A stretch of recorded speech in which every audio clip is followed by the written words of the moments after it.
Bakit pag naglabing-labing tayo hindi ka umuungol? Eh bakit mo naman ako paungulin? Eh kiliti yung nararamdaman ko eh. Kasi yung mga kakilala ko, ang asawa nila, ang lalakas daw umungol. Ikaw, imbis na uungol, tumatawa ka.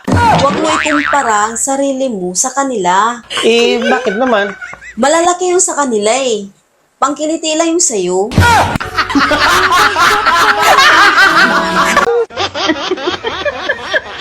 Ang ganda ng spray mo kanina, no?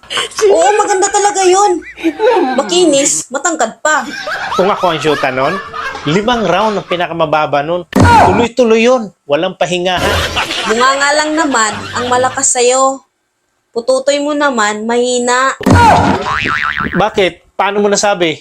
Sa akin na, hanggang isa ka lang eh. Tapos, pag hiningahan kita ng pangalawa, sabihin mo, tama nahan, kasi nagngingilo na. Ngayon, may 4 ka pang utang.